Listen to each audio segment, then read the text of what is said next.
Grabe naman pala talaga ang ginawa ng mga NBI doon sa employee ng Davao Mighty Steel Corporation, mga kuys. Dahil di umano, ninakawan pa yung mga kasamahan nila ng pira sa pag-read doon. At sinasabi ni Attorney Director Matibag na na-rescue at na-save po daw yung mga employee. Na ngayon po nagsasalita po yung mga employee na hindi po sila natutuwa sa kanilang ginagawa at hindi sila na-rescue at na-save. Nako, pamumulitik ka na naman ito. Panggigipit na naman ito. Yan pong mapapanood natin sa video ito, mga kuys, mga gayas, na nataliwas po sa pinapalabas ng mga live streaming media, ng malalaking live streaming media, na sila po daw ay na-save at na-rescue at nag-negatibo po sila. Radiation na tinatawag. Tingnan po muna natin to, ang mensahe at panawagan ng mga employee, mga kuys, mga gayas, nataliwas po sa sinasabi ni Director NBI Matibag. Tingnan po natin si Ating. Nandito kami sa Davao, ang nahuli namin hindi ba to, bakal, ha? Ang gipagawas nila sa balita nga gisave daw mo. Oo, gisave. Girescue daw mo. Ang gisave. Okay, gisave na. Pwede gisave nga. Kitanggal na may trabaho. Oo. Girescue. Girescue, di ba? Isa pa, maingon sila nga girescue. Wala man may kikidnap sa kumpanya. Oo, lagi. Wala man may kipaistiin niya. Wala man nagpistiin. Wala man nagikulong dia. Ang makauban na to, ang mga empleyado nasa karon ng hinaot nga makabalik sila silang trabaho alang sab sa ilang panginabuyan mga kasama. Ug doon na tayo maghinabi si Mama may hapon. May hapon, sir. Oo. Ang amo lang yung mulo, sir, no, sa nahitabong rate, gawa sa emotional na ilahang nadulot sa amoa, sa kahadlok, nagitukan ni baril. Isa mo yung panginabuhian, sir. Oh. Dili may basta-basta na pag mawad na may trabaho, makakita agad may trabaho. Dili yun, ana. Upang long term, ang amo ang ginapangayo. Dili lang ang sahod na nadili na mo within 15 days, dili lang ka na amo ginahabol kundi long term. Kaya ang 15 days na sahod, dili na makabuhi sa amoa for 1 month, 1 year. Dili jud, long term amo ang ginapangita. So karon, sir, amo ang ginahang yung unta, labi na ato ang pang-gobyerno, no, na unta, katagan nila og action, kini amo ang mulo karon. Ang amo na jud pangayo, sir, kung mahimo lang is ilahang release, ilahang ang katong mga nagdumala di ara sa mga kumpanya sa Davao Mighty para back to normal ang amo ang trabaho, para makabalik kami na aming pamilya na mga gipangbuhi, gipang suportaan. So lisod kayo para sa mga, sir, no, daghang mga expenses, mga dues na niabot o buabotay pa lang. So regarding sa kanailang ginaano, sir, base sa warranty nila na ilang ginaingon about radioactive, tanan employees, sir, ato na time nag-scan nila is nag-negative sa radioactive. Kung pasabot, So, klarong-klaro po sinasabi ni Ma'am na lahat ng kanilang tinest na mga employee wala pong nagpositibo sa radioactive dyan sa kumpanyang Mighty Steel Corporation. Ha? Ano kayang business nito? Pamumulitika na naman ito. Siguro sa mga Duterte naman tong kumpanyang to. Alam na this. wala okay me. Pag waingon ta pila ka years na 10 years. 5 years, 7, 8, 10 years and so on. Okay ang panglabas kaloy sa Ginoo. Kaloy ang taon sa Ginoo. So, kung question sabi po ni Ating, may mga kasamahan siyang employees na umaabot na ng 10 taon o higit pa ay nagnegatibo sa radioactive test. Ngano? Oo. Ngano mahitabo ang pag-rate? So pila gyud mo mga empleyado mo, ma'am, na Dili ko makahatag sa exact surfer, pero estimated is 300 ka pinto. 300 ka mga empleyado. Empleyado ko. Kung na namin tuhan, sir. So sa karon, ma'am, ang inyong hinaot na makabalik mo sa Makabalik sa trabaho, sir. Oo. Dapat mga istorya po sila, ma'am, before sa pag-rate sa ilang communication sa inyo. Napay mga demand letter nga kung sa problema, imang i-rectify diri sa kumpanya. Wala sir, diretso ang tanan, surprise ang tanan. Tanan na nasa sulod. Naapil pa gani ang walay labot na na mga employee, mga supplier lang, mga driver, naapil pa man gani. Ang mga guard diri gitutukan ng dila dayon dito sa baril. Tapos dito sa office, sa sulod, first to fourth floor, gipang tutukan nila tanan og baril. Kami, okay kayo amo ang pagpanarbaho sir, wala gihimo na utan, mga papel na alam mo dito, kaamong i-process, bayad, sa mga Grabe pala yung ginawa nila sa mga empleyado, pati yung hindi kasali, no? Kumbaga, parang mga kriminal na pinasok agad, nagtutukan ng mga mahabang baril, mga kuis. Ha? Sino hindi matatakot yan? Wala namang yung mga baril, mga yan, mga employees. Ha? Tinututukan talagang matatakot ka talaga. Para bang ginawa lang mga kriminal itong mga employee at sinasabi pa lang na rescue, na save. Saan yung pag-rescue, pag-save nyo dyan? Tinakot nyo, natatakot yung taong bayan, yung mga employee. supplier. Karon sir, ang nakita ko, daing kami tahon mi, kaya pwede magkulba kay tagas pa naman na baril ang mututok sa imuha. Dapa.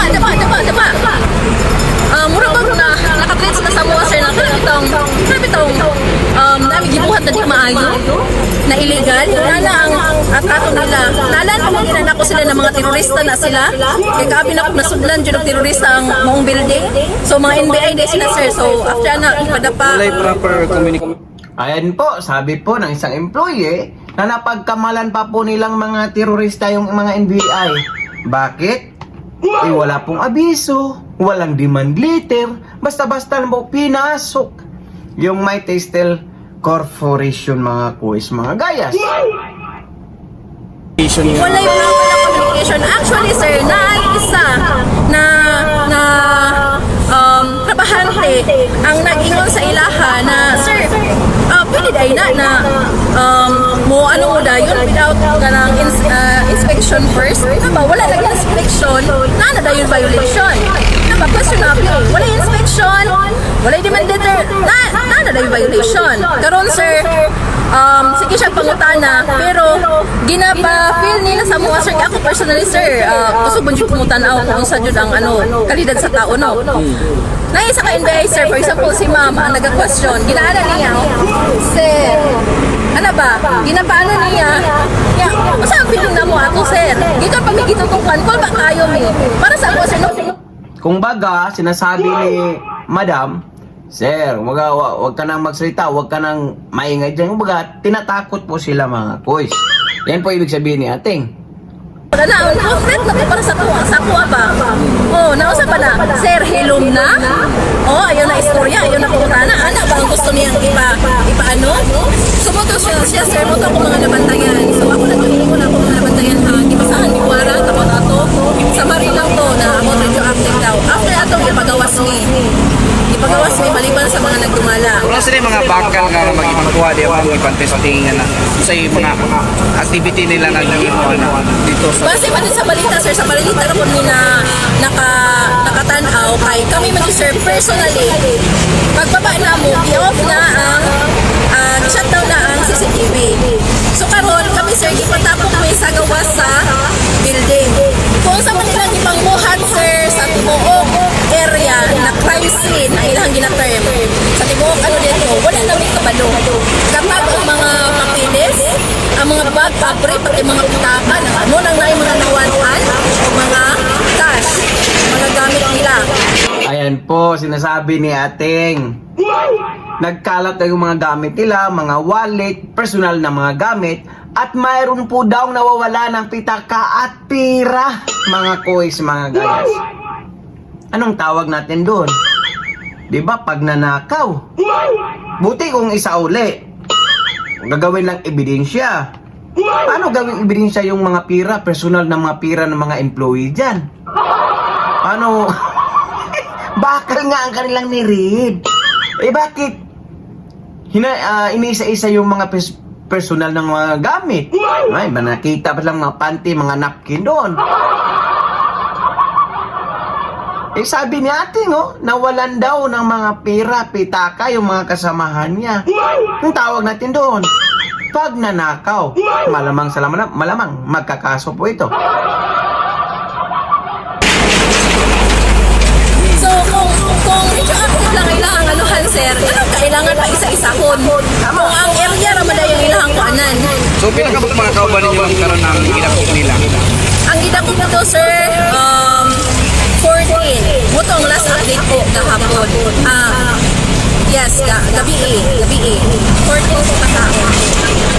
Ang ano. Ang inyong panawagan karon ma'am sa NBI o gobyerno. Ang panawagan na mo is isa lang, Jod. Mahuman ni na unta, marilis sila, mabuyan sila, o mabalik sa normal ang operation sa maong planta. Eh para makabalik na itaon ni sa mga pagpanarbaho. Kini ako mga kaubanan, voluntaryo ni kay kami naapektuhan. Kaya ang medya na ilahan ginapasunod lang nito, Sir Jory, ano? Inaharapod, ikan Maynila, which is bias. Nako po. Yan na nga, lumilitaw na yung buong katotohanan.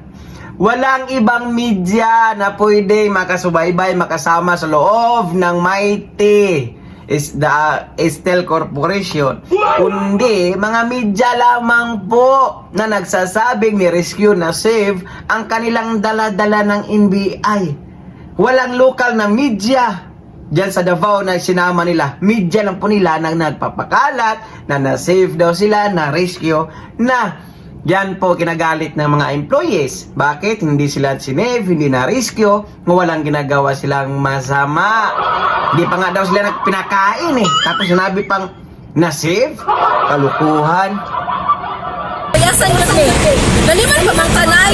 Botang dito na, ano daw, iniligtas, nailigtas. Sila ka 100 na rescue daw. Sila ka 100 na tao. Masang kasi rescue. Ano ang kasi na rescue nila sa mga na wala ang pagkaon? Nawadaan may panginabuhi. Una yung rescue na ilang buwan. Kung na ang definition silang rescue, sir, amot lang. Asa sila nagkuha ang definition sa ilang rescue? Dili. So ayun po, klarong-klaro po ha. Hindi po natutuwa yung mga employees sa mga sinasabi ng mga live streaming media o kasama ng pagredon sa mga NBI, kasama ng NBI yung media nila na sinabing na rescue, na save sila at di umano, sabi pa ni ating na pagnakawan pa nga sila mga koys. Ewan ko lang kung may panty o napkin ang nasama. Ang nasabi lang natin, nabanggit lang na pagnakawan sila ng pera at yung mga wallet, personal na gamit po nila yun mga koys. Napakasaklap mga koys, mga gayas. Ha? Siguro pamumulitika naman ito. Especially nasa Davao City. So alam na this. Pakikomento po ng iyong mga opinion o reaction sa comment section ng ating videos. For now, I'm gone. God bless all. Peace. Bye-bye. Ingat po kayo at lahat. Sana po makabalik na po ang lahat ng mga employees din sa Davao Mighty Steel Corporation. Our hearts beat to the city streets. We began to feel the fire. We rise like